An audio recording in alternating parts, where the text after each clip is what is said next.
नमस्कार दोस्तों।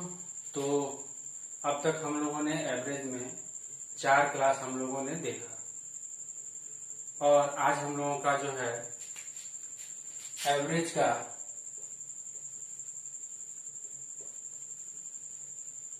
Class number 5। आज का जो क्लास है वो स्पेशली हमने जो है यूपीएसआई और दिल्ली पुलिस और इसके साथ साथ जो लेखपाल का एग्जाम आने वाले समय में होगा उसको ध्यान में रखते हुए हमने जो है इस वीडियो को बनाया। अगर आपको अच्छा लगे तो लाइक, शेयर और सब्सक्राइब जरूर करें।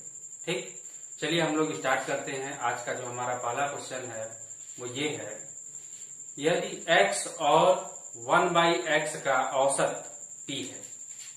कहा जा रहा है कि यदि x और 1/x का जो औसत है वह p है तो x³ प्लस 1/x³ का औसत क्या होगा। ठीक, देखो यहाँ x प्लस 1/x यानी दो संख्या, इनका औसत p दिया गया। जब हम औसत निकालते हैं तो इनको जो भी संख्या होगा, चूंकि दो संख्या है तो इसलिए हम इनको 2 से डिवाइड करेंगे। ठीक, यानी इनको हम 2 से डिवाइड कर देंगे। तो यहाँ जब हमने 2 से डिवाइड कर दिया यानी इसका मतलब ये हुआ कि भाई x प्लस 1/x बराबर जो हो गया वो 2p हो गया। यानी x प्लस 1/x का वैल्यू क्या हो गया 2p। और हमें जो चाहिए वो चाहिए x³ प्लस 1/x³ का वैल्यू क्या होगा। तो x³ हमें तब मिलेगा कि जब दोनों तरफ का हम क्यूब करें, और दोनों तरफ का हम क्यूब करें तो ये हो जाएगा x³ plus 1/x³ plus 3 into x into 1/x, x plus 1/x equal to, और इसका क्यूब कर दिया जाए तो 8p³ हो गया। x से x कैंसिल और x प्लस 1/x का वैल्यू, x प्लस 1/x का वैल्यू यहाँ से 2p, तो ये हो जाएगा x³ प्लस 1/x³ बराबर 3x³ plus 1/x³ plus 3 into 2p बराबर 8p³।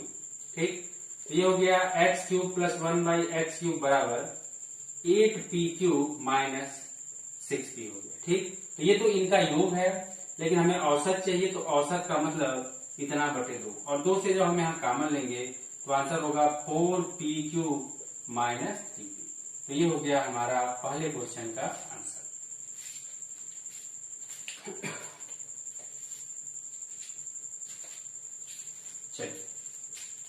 चलिए दूसरा क्वेश्चन हम लोग लेते हैं। दूसरा क्वेश्चन हमारा ये है कि किसी कक्षा में सभी छात्रों की औसत लंबाई a सेंटीमीटर।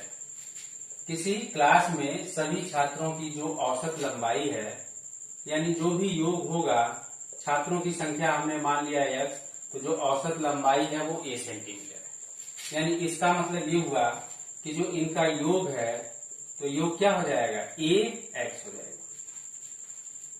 किसी क्लास में सभी छात्रों की औसत लंबाई a सेंटीमीटर है।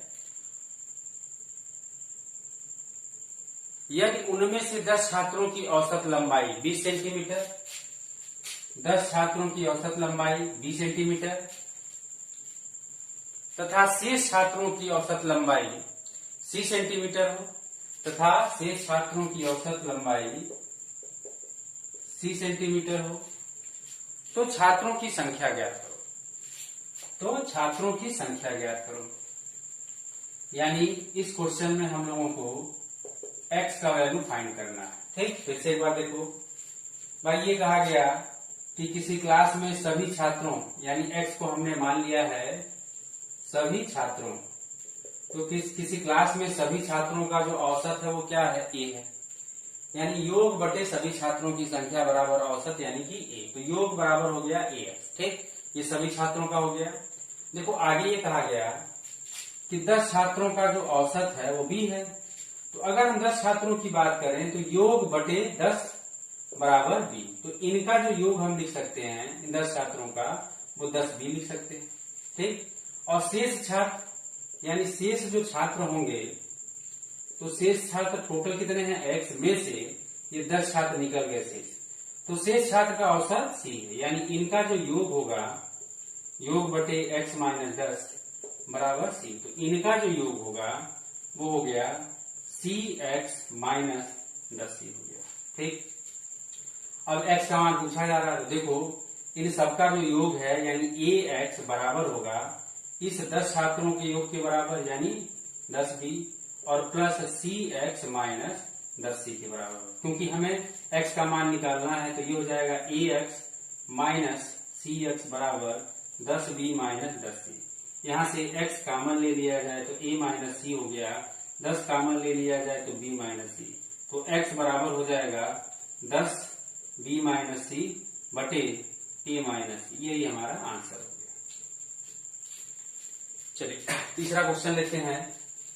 तीसरा क्वेश्चन हमारा ये है कि 8 संख्याओं का औसत, 8 संख्याओं का औसत a, 8 संख्याओं का औसत a है और उनमें से 2 संख्याओं का औसत b है, उनमें से 2 संख्याओं का औसत b है। यदि उन्हीं में शेष 6 संख्याओं का औसत c हो, शेष 6 संख्याओं का औसत c हो, तो निम्न में से कौन सा विकल्प सही होगा। 8 संख्याओं का औसत a है यानी योग बटे 8 बराबर a, तो योग कितना हो जाएगा, हो जाएगा 8a। ठीक, अब ये कहा गया है कि उन्हीं में से 2 संख्याओं का जो औसत है b है, तो उन 2 संख्याओं का जो योग होगा वह 2b होगा और शेष 6 संख्याओं का औसत c है, तो शेष 6 संख्याओं का जो औसत हो जाएगा वह 6c हो जाएगा, योग जो हो जाएगा 6c। तो देखो 8a बराबर 2b प्लस 6c, यही हो गया। अब यहां से अगर देखा जाए तो हम लोग जो है इसको इधर ला सकते हैं, तो 8a माइनस 2b बराबर 6c, 2 कॉमन ले लो तो 4a माइनस b बराबर 3c, यही इसका आंसर। ठीक, तो ये सब क्वेश्चन जहां भी क्वेश्चन में a b या इस तरीके से x y z का वैल्यू आता है, वैसे ही छात्र जो है इसको छोड़ करके चले जाते, उनको लगता है कि इस क्वेश्चन कठिन है या हमारे समझ में नहीं आ रहा है, तो उसको छोड़कर चले जाते हैं, उसको क्वेश्चन को ध्यान नहीं देते। लेकिन यही सब क्वेश्चन आजकल एग्जाम में पूछा जा रहा है और इन सब क्वेश्चन पे हमें ज्यादा ध्यान देना पड़ेगा। ठीक, क्योंकि हमारे एग्जाम में ज्यादातर क्वेश्चन इसी टाइप के पूछे जा रहे हैं। चलो अगला क्वेश्चन हम देखते हैं। अगला क्वेश्चन हमारा ये है कि n संख्याओं का औसत a है, n संख्या का औसत a, n संख्याओं का औसत a है। पहली संख्या में 2 जोड़ दिया जाए, दूसरी संख्या में 4 जोड़ दिया जाए, तीसरी संख्या में 8 जोड़ दिया जाए।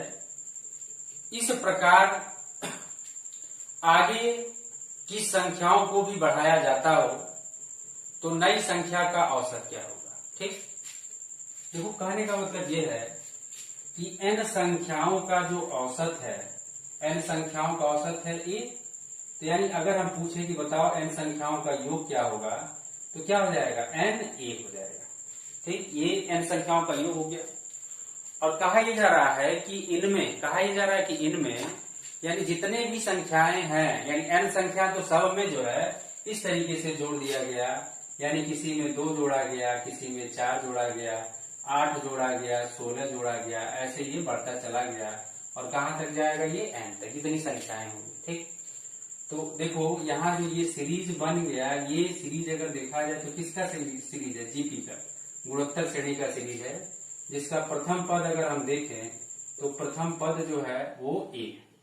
अगर हम इनका देखें कि सर्वांतर क्या आ रहा है, सर्वानुपात क्या आ रहा है, तो यहाँ से अगर हम अनुपात देखें यानी r का अगर वैल्यू देखें तो 4/2 यानी कितना आ जाएगा, तो प्रथम पद अगर देखा जाए 2 और सर्वानुपात आ गया 3। जो योग होता है इनका वह योग होता है a r का पावर n-1 अपान r-1।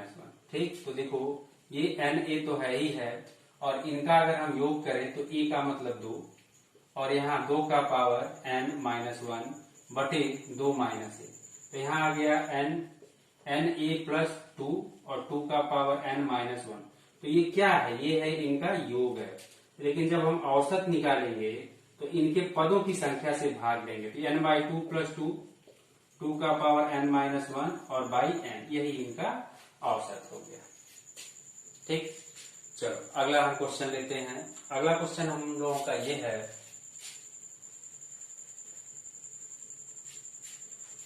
दिया गया है 30 का पावर 30, 3 का पावर 60 और 30 का पावर 90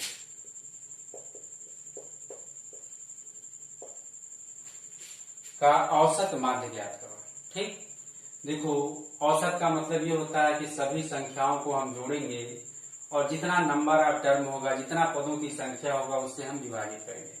अगर पूछा जाए कि ये 3 संख्या है, इनका औसत क्या होगा, तो इनका औसत हम इस तरीके से निकाल सकते हैं कि ये 30 का पावर 30 है प्लस 3 का पावर 60 है और प्लस 30 का पावर 90 है।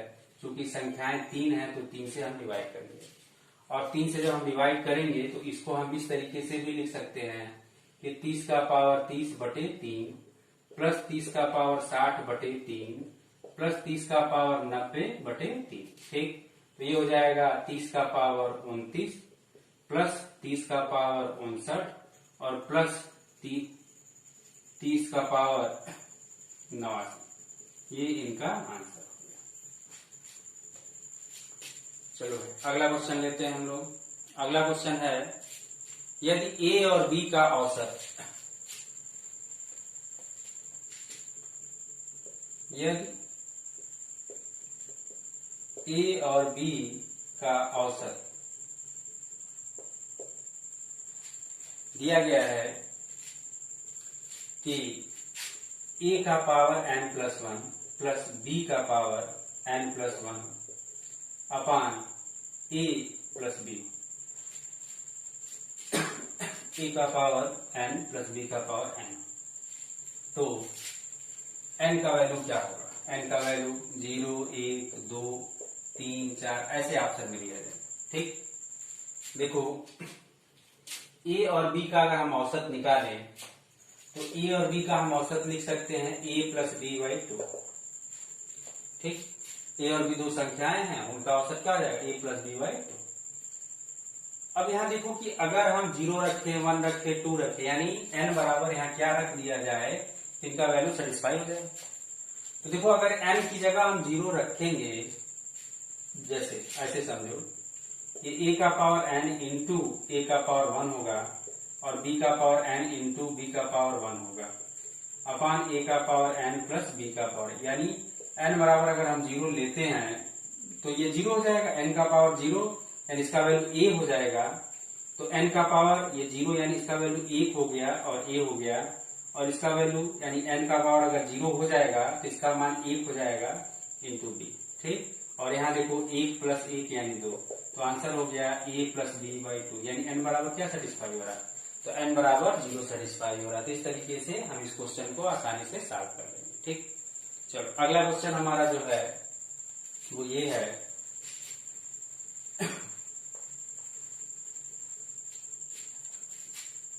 कि x संख्याओं का औसत, x संख्याओं का औसत y² तथा y संख्याओं का औसत x², तो x प्लस y संख्याओं का औसत क्या होगा? ठीक, देखो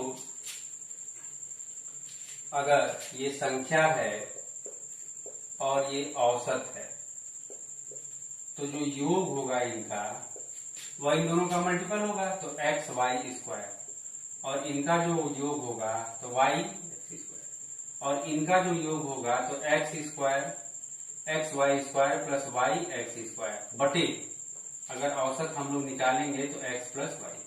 तो यहाँ इन दोनों में से कॉमन xy कॉमन, तो यहाँ y प्लस x आ गया और नीचे x प्लस y है, ये दोनों आपस में कैंसिल, तो आंसर क्या हो जाएगा? आंसर हो जाएगा xy, इसका आंसर हो गया।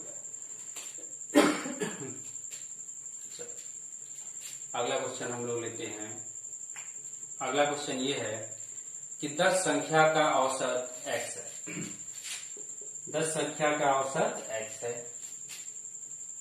तथा उनमें से एक संख्या 38 है। एक संख्या 38 है।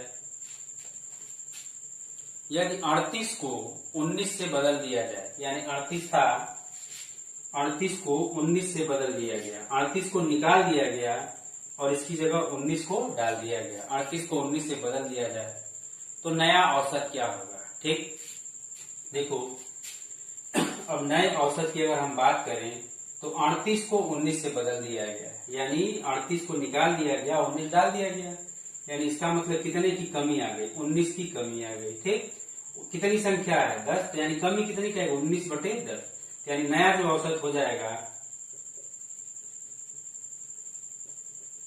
x माइनस 19/10, यही नया औसत होगा।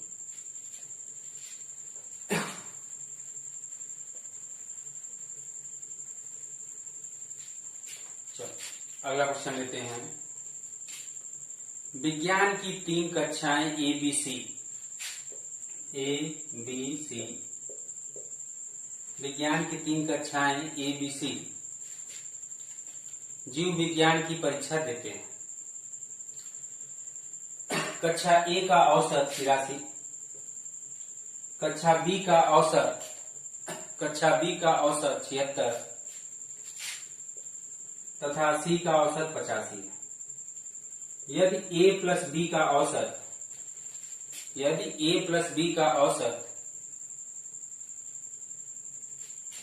79 हो तथा B प्लस C का औसत 81 हो तो A plus B plus C का औसत ज्ञात करो। ठीक, देखो इस क्वेश्चन में देखा जाए कि भाई क्लास में जो है 3 सेक्शन है ABC और उनका औसत दिया गया, औसत अंक दिया गया है 83 है, 86 है और 85। A B का एक साथ देखा जाए तो 79 दिया गया है, B C का एक साथ देखा जाए 81 और A B C का पूछा जा रहा है। ठीक, तो देखो हम लोग जो है मेन पॉइंट हम लोग यहीं से कवर करने का प्रयास करेंगे। जैसे अगर इनका हम योग देखें तो इनका जो योग होगा वो 83A होगा और इनका अगर योग देखें तो इनका जो योग होगा वो 76B होगा। ठीक, बराबर, और इनका अगर योग देखा जाए तो होगा 79A प्लस 79B होगा। ठीक, क्योंकि यहाँ भी A और B है, यहाँ भी A और B है तो दोनों आपस में बराबर होंगे। इसको इधर लाया जाए तो घट जाएगा तो ये आ जाएगा 4A और इसको उधर ले जाया जाए तो ये उधर जाकर के घट जाएगा तो हो जाएगा 3B, यानी इसका मतलब ये हुआ कि A/B बराबर जो हो जाएगा वो 3/4 हो जाएगा। ठीक, अब इन दोनों से देखो यहाँ B और C है तो B का जो हो जाएगा वो 76B हो गया और C का देखा जाए तो 85C बराबर ये 81B और 81C। ठीक, अब यहाँ से B वाले को इधर लाया जाए, C वाले को इधर लाया जाए, तो जब हम C वाले को इधर लाएंगे तो ये जो वैल्यू हो जाएगा यानी 4C बराबर, और इसको अगर देखा जाए तो ये इधर जाएगा 76 यानी 5B। तो देखो B/C बराबर हम लोग लिख सकते हैं ये 4/5 हो गया। तो यहाँ से A/B/C निकाला जाए तो A/B/C बराबर 3:4:5। ठीक, और ABC का जब हम औसत लेंगे, जैसे ये 83 है और इसका अगर देखा जाए तो 76 है, ये 85 है। देखो सबसे आसान तरीका कि इन तीनों का हमें औसत निकालना है। कोई भी एक डिजिट हमने मान लिया कि सबका औसत कितना है 80, तो ये 80 से कितना अधिक है, ये 80 से कितना अधिक है 3 अधिक है, ये 80 से कितना कम है ये 4 कम है, और ये 80 से कितना अधिक है 5 अधिक। देखो ये A है, ये B है और ये C है, ये 80 से 3 अधिक है और कितना अनुपात है 3, यानी 3 गुणे 3 कितना हो जाएगा 9। ये देखो 4 अधिक है, ये 4 अधिक है और कितना अनुपात है 4, तो 4 गुणे 4 16 हो गया। 5 अधिक है, 5 गुणे 5 25। इन सबको सॉल्व कर लिया जाए तो ये हो गया 9 और ये हो जाएगा 16, 16 9 यानी 7, 25 में से 7 कम कर दिया जाए तो 18 आ गया। 18 आ गया, कितनी संख्या है 5 4 9 और 3 12, 12 से इसको डिवाइड कर दिया जाए यानी 1.5 आ गया। तो आंसर हमारा बढ़ जाएगा, क्योंकि धनात्मक आ रहा है तो आंसर हो जाएगा 81.5 हो जाएगा।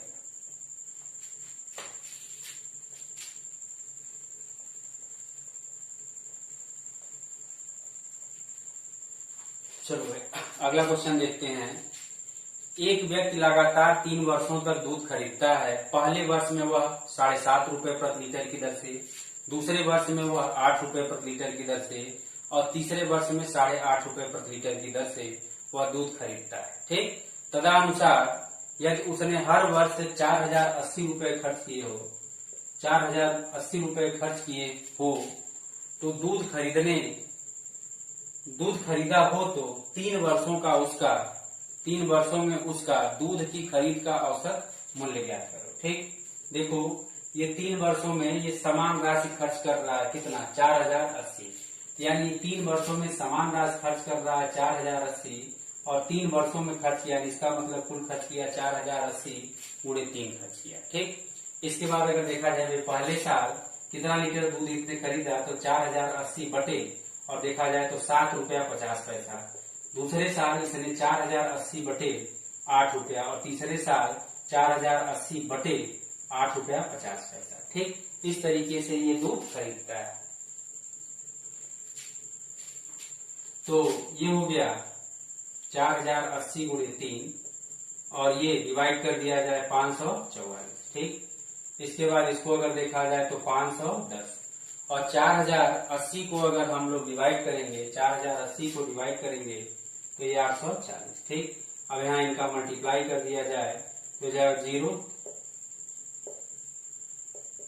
यानी 12,240 हो गया और इन सबको जोड़ लिया जाए, ये हो जाएगा 4, ये हो जाएगा 8 1 9 9 4 13 यानी 3, एक आया 4 5 9 5 14, 4 5 9 5 14 और एक 15 यानी 1534 आ गया। ठीक, अब इससे इसको डिवाइड कर दिया जाए तो आंसर आ जाएगा 7 रुपए 97 पैसे लगभग, यानी आंसर 7 रुपए 98 पैसे आंसर। देखो ये तो हो गया हमारा लॉन्ग मेथड हो गया, लेकिन इसको अगर हम 60 से लगाएं तो देखो पहले साल कितना है 7 रुपया 50 पैसा, दूसरे साल कितना है 8 रुपया और तीसरे साल कितना 8 रुपया 50 पैसा। तो अगर ये तीनों साल ये बराबर पैसा खर्च किया जाता है तो लगभग में कितना आएगा? तो लगभग में इन सबको जोड़ करके हम 3 साल खर्च कर रहे हैं, इसलिए 3 से डिवाइड कर देंगे। ठीक, 7 8 15, 15 8 30 और 1 24 और 24 को अगर हम लोग 3 से डिवाइड करेंगे तो इसका आंसर क्या हो जाएगा? इसका आंसर 8। तो जो हमारा आंसर 8 रुपए के नजदीक होगा वही हमारा आंसर हो जाएगा, यानी 7 रुपए 97 पैसे हमारा जो हो गया आंसर हो गया। ठीक, अगर आपको किसी क्वेश्चन में कोई दिक्कत होती है, कोई समस्या होती है तो आप हमारे नंबर पे इसको फोटो खींच करके आप मैसेज कर सकते हैं। ठीक, और अभी तक एवरेज का हम लोगों ने 5 क्लास कवर किया है। अगर आपको कोई क्वेश्चन एवरेज का नहीं आता है तब भी आप इस क्वेश्चन को इस नंबर पे आप क्वेश्चन को सेंड करेंगे और हम अगले क्लास में जो है उस क्वेश्चन को लेने का प्रयास करेंगे और वो क्वेश्चन जो है आपको इस तरीके से समझाने का प्रयास करेंगे। ठीक, चलिए आज के लिए बस इतना ही, धन्यवाद।